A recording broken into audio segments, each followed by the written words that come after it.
Sir, hindi po ba ito, nakakatakot po ito, baka maging precedent dun sa iba pang drug cases sa mga pulis na nakahain po ngayon?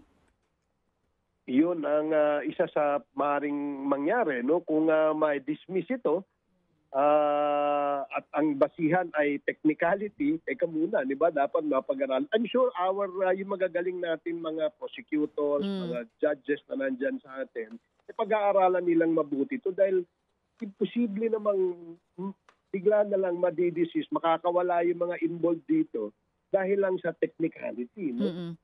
Kailangan nating mapag-aralan. Dapat na i-file ulit, no? At kailangan mas matibay na yung kaso. Sabi nga ni Justice Secretary Remulla, kailangan pag nag-file kayo, merong certainty of conviction. Oo. Bukod daw po dito sa na-dismiss na kaso, I'm not sure kung, kasi sinasabi niyo po kanina kay Manong Ted na wala pa po kayong kopya talaga nitong mga impormasyon tungkol po dito sa pagkaka-dismiss. Pero may sinasabi meron pa daw po na 2 kaso ang nakasampa ngayon kay Mayo. Ano pa pong mga kaso ito? Actually, DJ Chacha, hindi ko nga alam kung ano yung na-file sa kanila It's just that nagulat lamang kami nung nakita namin na meron ng dismissal. At nung tiningnan ko, ako personally, nakita ko, ang kinaso sa kanya ay planting. Nabanggit niyo nga po. Siya nga yung pinlantingan diba? So nakakapagtaka, ano ba yung totoo? Nakakalito. Kaya nga hihingi ho kami ng kopya para mabasa po nating mabuti kung ano ba yung talagang nangyari dito sa kasong ito.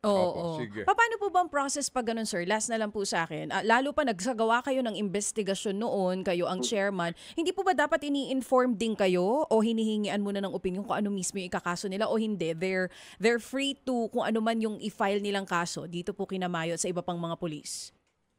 Well, ang proseso talaga, after the committee, mag-submit ng committee report, ito po ay inaaprubahan sa plenaryo. At the moment maaprubahan ito sa plenaryo, ito ay binibigyan ng kopya yung mga ahensya na dapat na umaksyon. Halimbawa, kung merong government employee o official, dapat Office of the Ombudsman. At nakarekomenda doon kung ano yung mga na-findings namin. Ito naman ay lead lamang. Ito naman ay recommendation lamang. Maaring mali, maaring tama, pero maaring may basihan. Pero ang ginagawa kasi namin, bukod sa aming committee report, ito'y binibigyan din namin sila ng kopya ng mga ebidensyang hawak ng komite.